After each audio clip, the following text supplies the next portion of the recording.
Hello, welcome to Through the Noise. I'm your host, Ernesto Glucksman.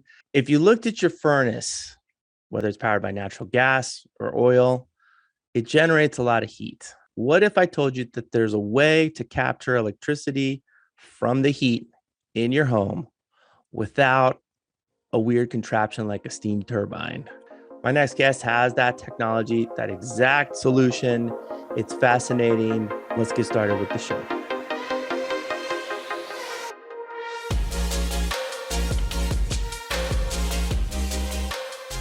Tony, man, thank you for joining me on the show. I really appreciate the opportunity to talk to you.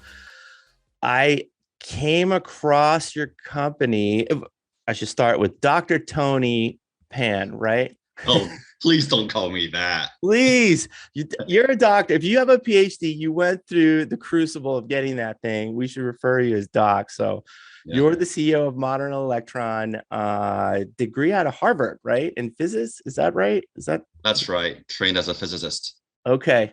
So you know a thing or two, but you're on the business side, which is even better because that's like the right combination, sort of like you understand how to apply some of these high-end technology tools. But anyway, my point was I came across your thing and I just read a little bit about generating electricity with heat that was, I guess, novel, but not really. It's been done, but not quite applied. And then I looked at my furnace and I realized, wow, I got natural gas pumping, heating that thing for water, for hot water. Why am I not generating energy from that thing in some capacity, right? And so I Yeah, think that's where you're at, right? Can you give me kind of a simple layman's explanation of what you guys have put together? What's the tool or the service you guys have?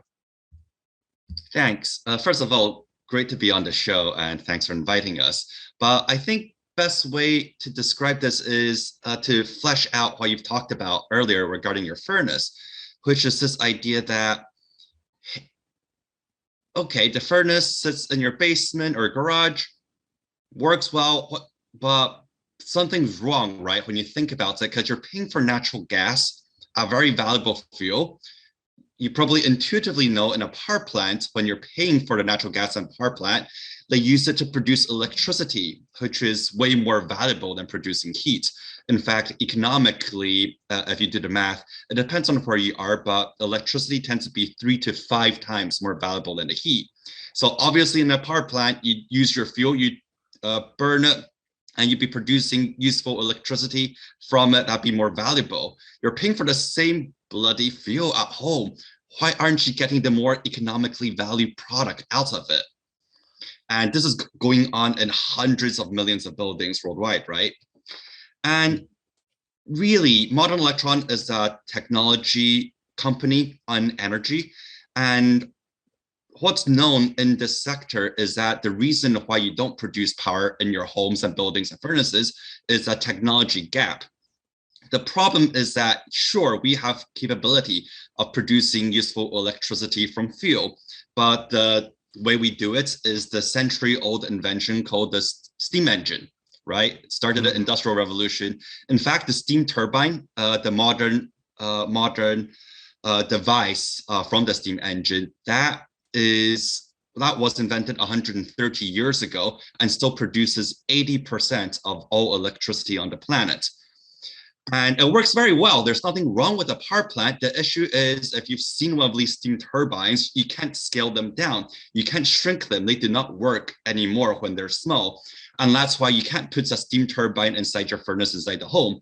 And that's why even though there's plenty of energy in the gas that is being used in your furnace, we're not producing electricity out of it today. And that's been true for a century.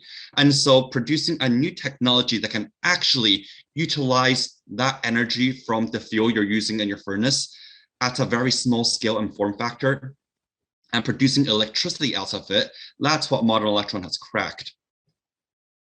Okay. So, and so this is where it comes into like understanding some of the science behind this. I mean, thermionic systems. It's an interesting word. What is that? And that is core to this product that you have, right? That's right. Okay. So one of our technologies is the Thermionic Converter. It's actually a pretty old technology. It was seriously developed starting 70 years ago, but it was always used in specialized applications. So these things, for example, powered satellites in space during the Cold War. And they have the traditional technology had two attributes. One is that it had no moving parts. So this is not like a mechanical engine. This is what people call solid state. It literally looks like two metal plates separated by a vacuum gap. And nothing's moving inside. Heat directly drives electricity generation. And this is, of course, very useful in a space environment because maintenance is impossible. But the second and more important thing is the thermionic converter is probably the most power dense heat into electricity converter known to mankind. And when I say power dense, what I really mean is that it's dense. You can produce a lot of power from a very small volume and mass. So literally one of these things is like we build these at the size of a Coke can, which is very different from the size of a power plant, right? And so this is why I was using satellites, and this is why we can fit thermionic converters inside furnaces and hot water heaters, because it works well even when it's small. Of course, there was a reason why these technologies did not take off for terrestrial commercial application 30 years ago, and it was because it had other performance limitations that basically made it impossible for use, let's say, with the heat in your furnace. And so over the past 6 years, Modern Electron with a team of scientists and engineers had to do a lot of deep tech to actually bring the operating regime down to temperatures and form factors that would actually be compatible with home furnaces and hot water heaters. Okay. So, and let me take a stab at it. So part of it is you heat one of the plates up. It excites the electrons in the atoms of that plate enough to a level where they jump across this gap to the other plate, right? Because they'll fill in the cold or whatever it is.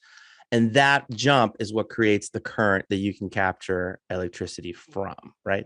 You nailed it. Yes. Okay.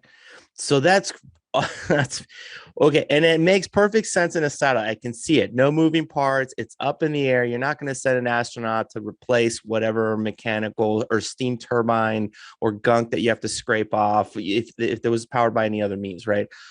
Why is that? That's how much energy, I guess, could we get out of, like, are we attaching this to the furnace? Is it like a thing in the side? Like, how can you explain a little bit about the form factor and how it sort of works?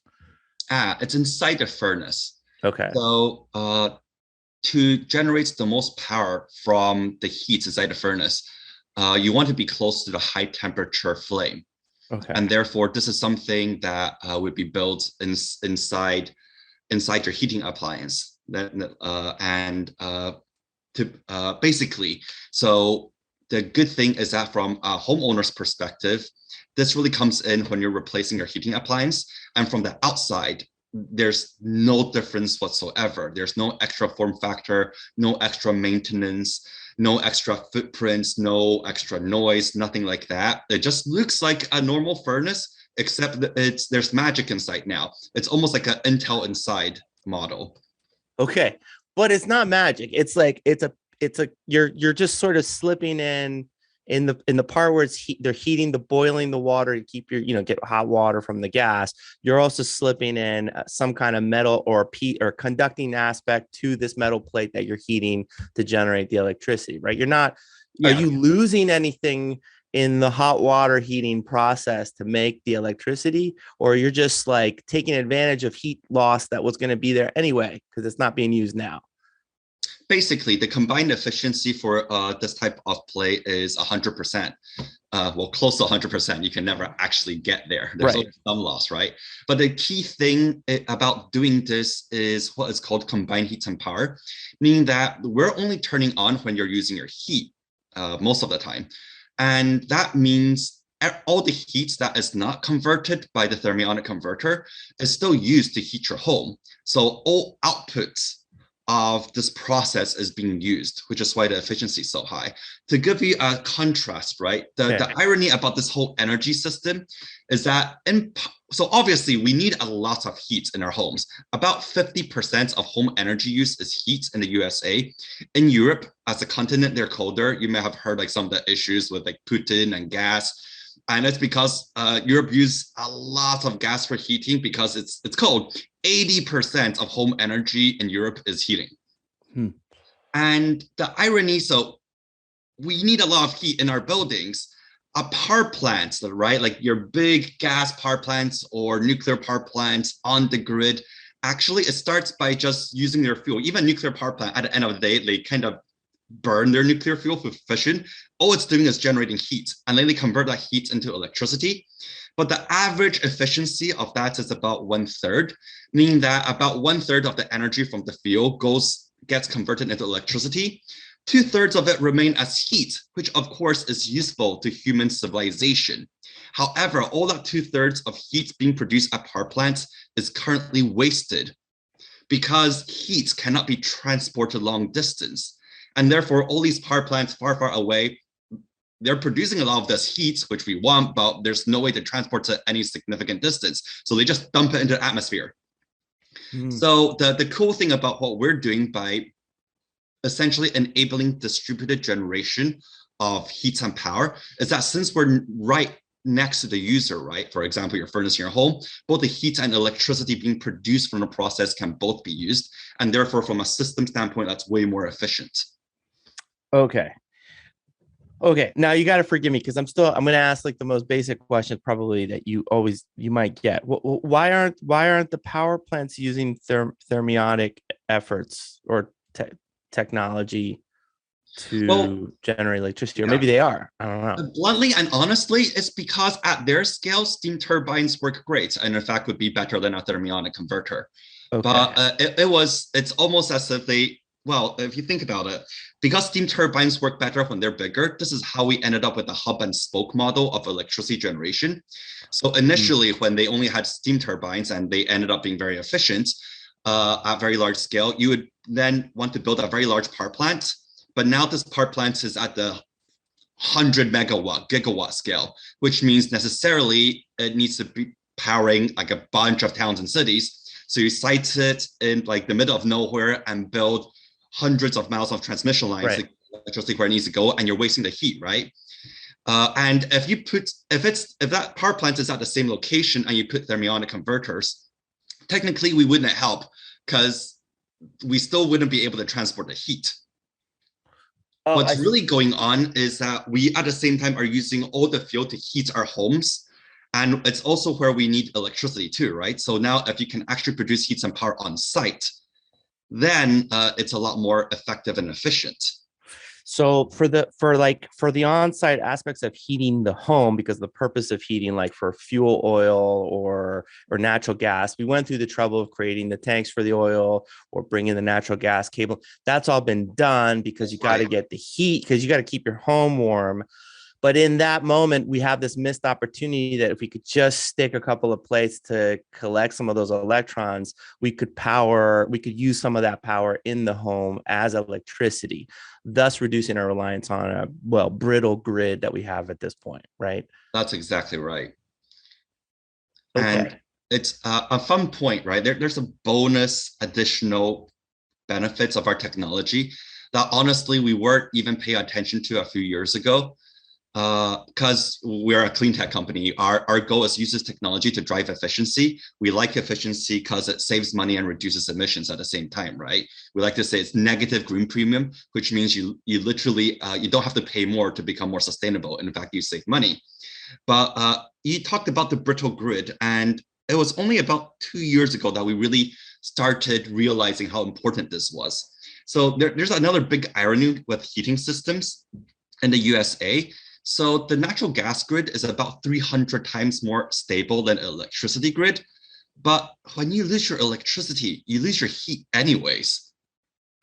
Despite all that energy that is still available and coming in your home in the form of gas inside your furnace.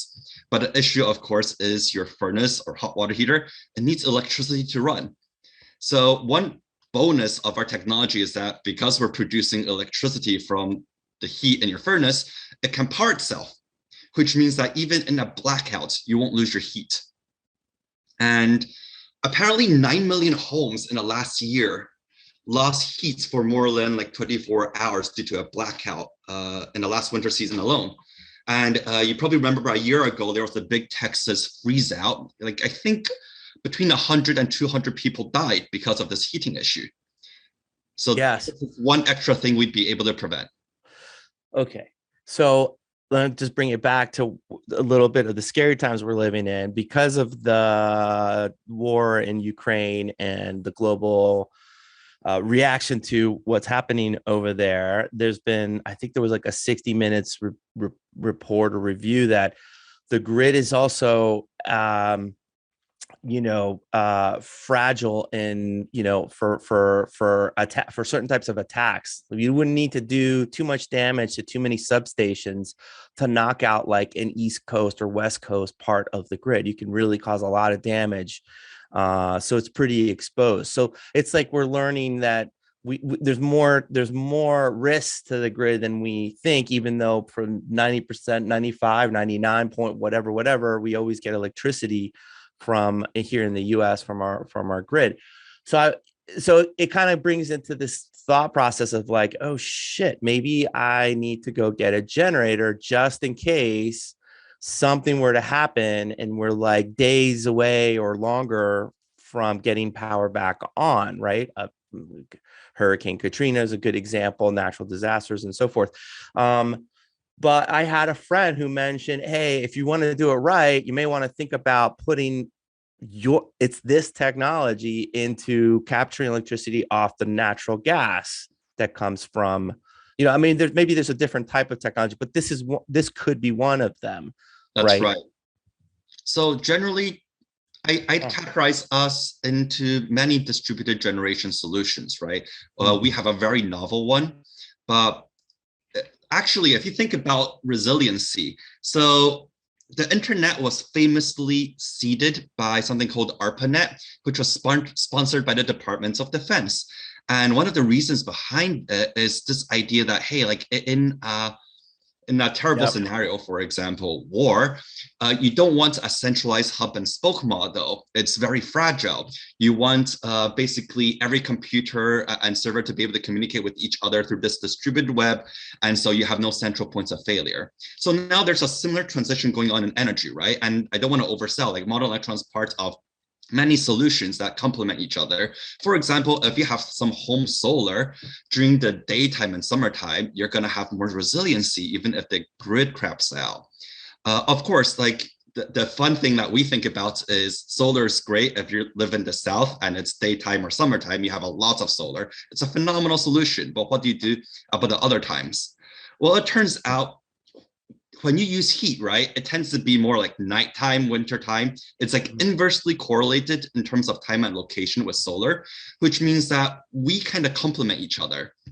So since we're turning on providing electricity when you typically need your heat, it's like a nice, like if you now have solar and the solution in your home, now you can get much closer to 100% coverage of your electricity needs, no matter what time or season it is. You could almost forego the battery pack on the wall or whatever to try to, charge up.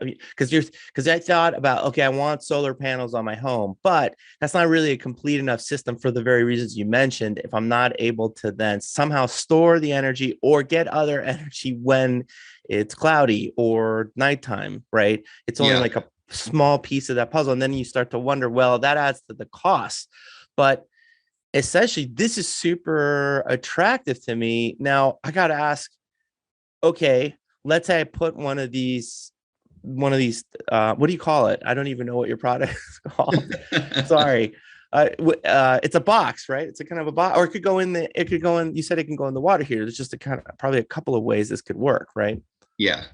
So basically, this is a technology that will be embedded within heating appliances, which means that at least in our go-to-market model, we wouldn't ask you to go in and retrofit something. Basically, it'll just be built into new appliances. And we are working with major appliance makers to make that happen. Okay, we need like General Electric or Bosch or somebody to start making the water heater that make water heaters, add this tech in there. How much power, if the electricity went out, how much power could I rely on that technology to supplement in the situation where I don't have any more power from the grid? Yeah, so several hundred watts. And here it's actually not a tech limit, but it's like an optimization game. Let me go into bits of detail. Okay. So there's actually a lot of heat in your furnace. So your home average base load electricity demand is typically below 1 kilowatt.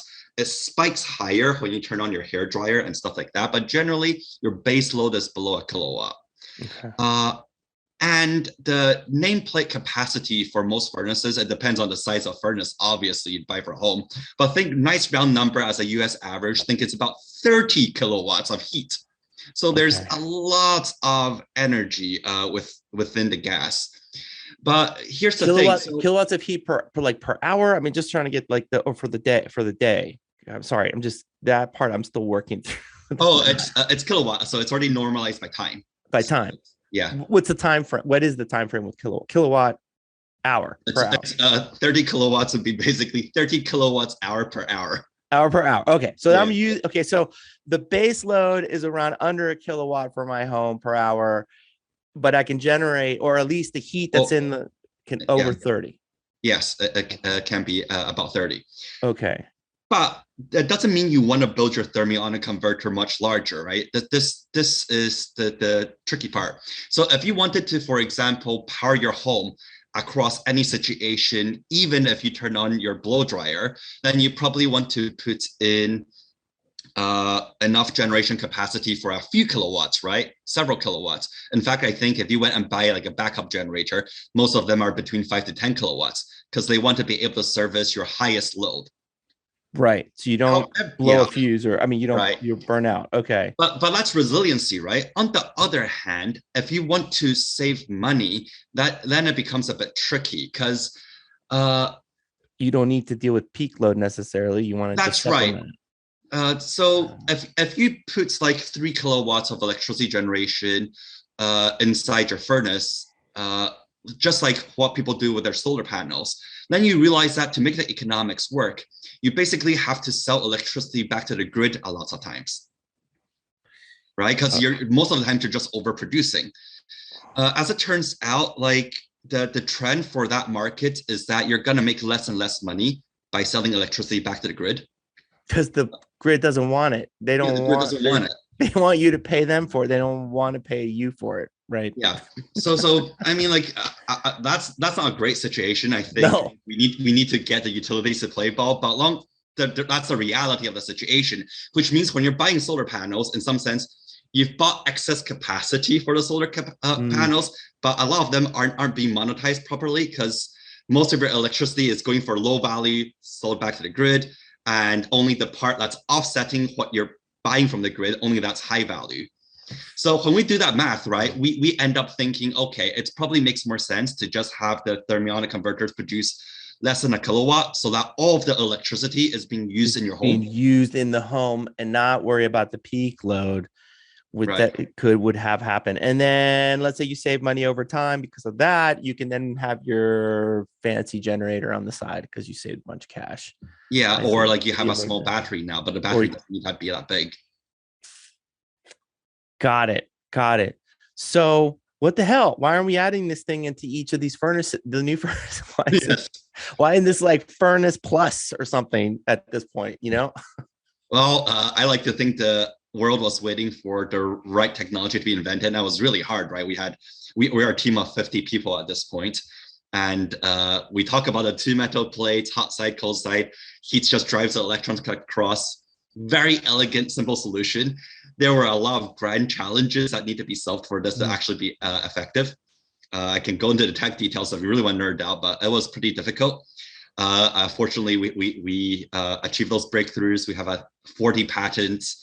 And I think it really took time to make the technology work. And today we are working with the major heating appliance makers so that this will be in future heating appliances. You got to tell me where you came across this. I mean, did you just like look up the story of satellites back in the 1960s or something and just wondered, and then just like what was the moment when you realized, wait a minute, there's a missed opportunity here for something like this? So I'll tell you the real story. I wish Yeah. I can say that I was brushing my teeth to like Thermionic Converter music in high school, and I knew like this was the future from the get go. But Wasn't that, huh? innovations takes a bit more sidetracked, right? In fact, we didn't start with the technology. We started with the problem statement. And even Wow. there, that was a bit of a convoluted process. This is the true innovation story, right? So I think about 10 years ago, I was working with an incubator in Seattle that does deep tech, really try to do things that are non-software, requiring real size, real innovation to deal with the hardware problems of the world. And we decided to look at heat into electricity conversion. And the actual reason behind this was that at the time, one of their other famous startups was this startup called TerraPower. They're the world's biggest nuclear fission startup, I think. They have this really fancy nuclear cycle. They can use other people's nuclear waste and use it as their fuel. So usually you have to spend money to put the waste somewhere safe, right? But instead they say, give us your nuclear waste. We'll use some fancy nuclear physics, use that as our fuel, burn us up and produce electricity. And it's really, really cool. They're really, really big now. But 10 years ago, there were about 20 people and they had figured out all this innovative nuclear fission physics. But then they realized they were producing heat and you needed to run a steam turbine to produce electricity. And then that year also was a year of Fukushima, right? The big nuclear disaster in Japan hit by the tsunami. And folks were reminded that, right, steam turbine, that's high pressure steam and water, like next to a nuclear power plant, really bad idea to have high pressure steam next to a power plant. That's how some of these things rupture. Mm-hmm. But there was no other solution to produce electricity from heat. So that was where the problem statement started. Basically, we were tasked with this idea of, hey, like, can we produce electricity from heat without like a steam turbine? Like, what's out there? So we actually ended up serving a bunch of different technologies and ended up falling in love with the Thermionic Converter as a solution that felt like it was scalable, that like it had existed 30 years ago, right? But some of the problems they ran into 30 years ago, we realized could be solved with some modern techniques and modern things that had emerged since that time. And so that's actually where the company and the technology started. We started from that problem statement of looking at all heat to electricity conversion technologies. Now, over the years, as we matured the technology and looked at the market, we actually thought, okay, wow, product fit. Right, that the future is going to be a lot more distributed generation and centralized power plants. And in fact, if we had a universal heat into electricity converter, from a business standpoint, nuclear industry is highly regulated and a bit slower. So why we could work with a lot of other different heat sources. Why don't we start there?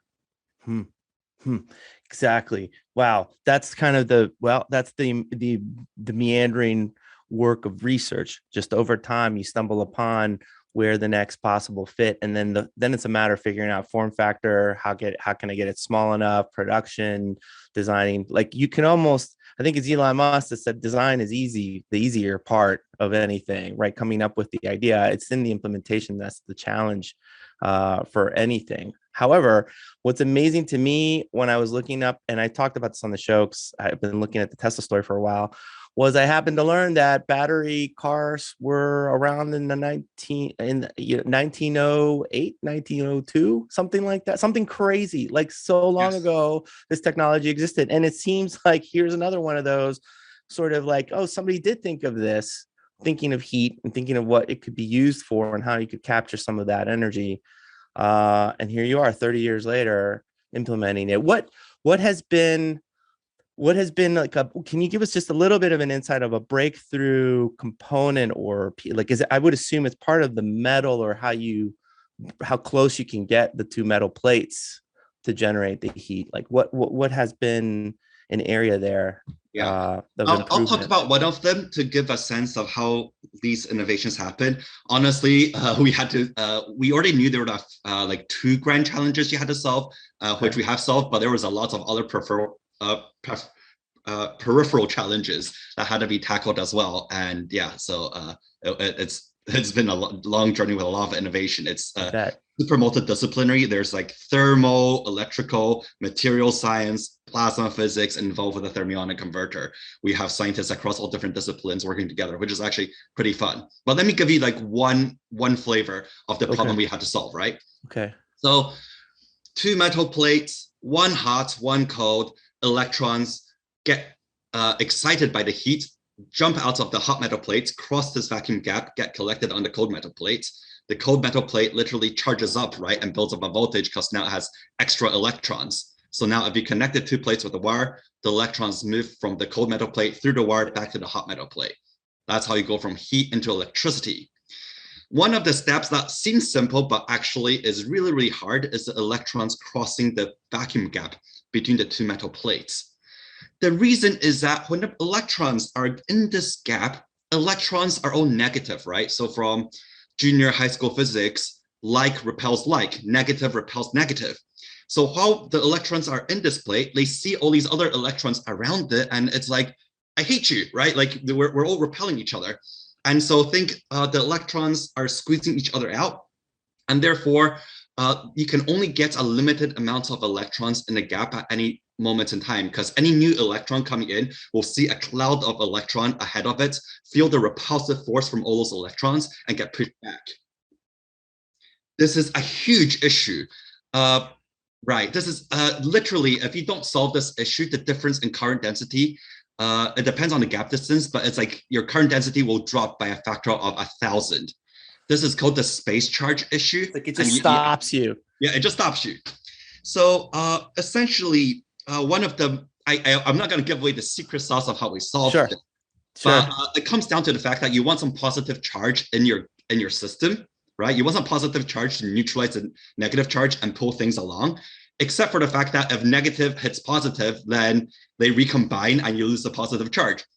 So it's like this impossible problem, right? And there are these, it's not even billions, like it's like 10 to the like 19 electrons per centimeter squared crossing this gap. So it's really, really hard to simulate. This is called like a plasma physics problem.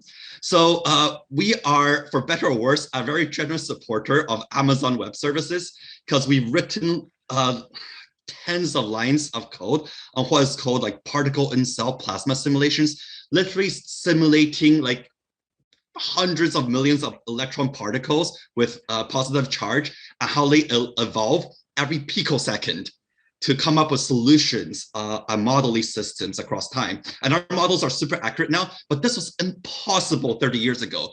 You would never be able to do that paper and pencil, even just a standard like spreadsheet. You couldn't do that to try to figure. You're literally trying to separate everybody just at the right amount of space to make this thing work, right? Yeah, like there's had to do really fancy tricks, but I think a lot of that comes to our simulation capability that is available today. Like that's not modern electrons. We're building on the shoulder of giants, right? As Newton would say, but of course it wasn't.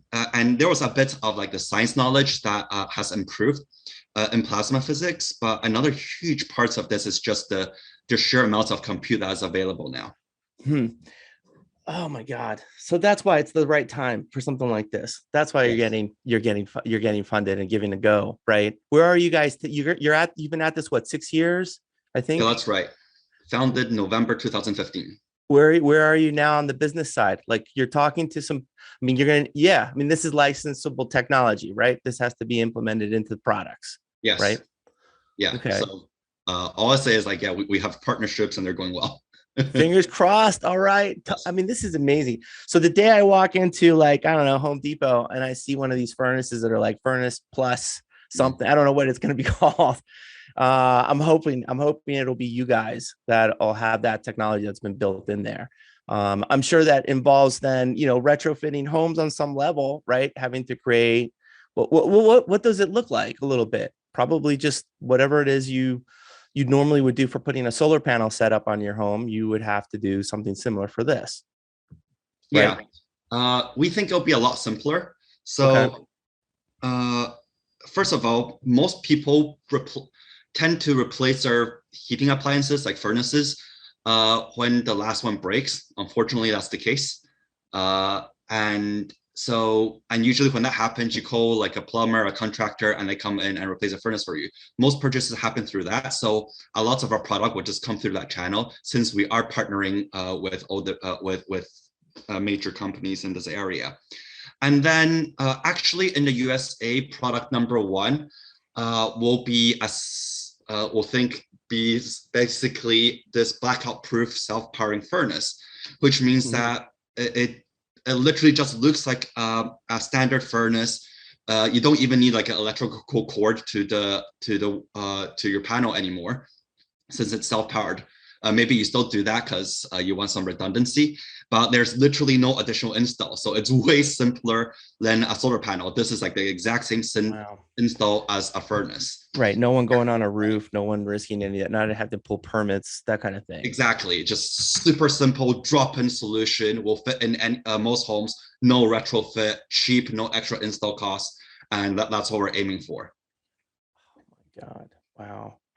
Man, it sounds like you're in a like super exciting time to be involved in this kind of thing. Are you guys going to be in the process of manufacturing the products that go into the things, or is that something you leverage with some of the larger companies, or how does that work out?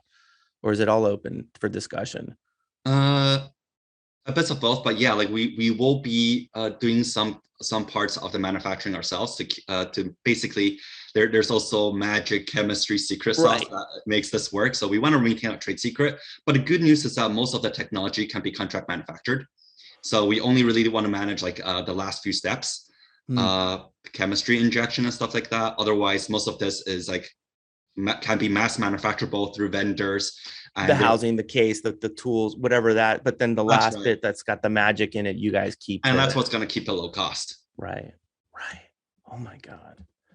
Tony, man. And did you have some kind of, okay, let me ask you this. What was the watershed moment that you felt like, oh man, this might actually work? Because it's a lot of years of researching potentials, what's there's some ideas, but then you run into big problems.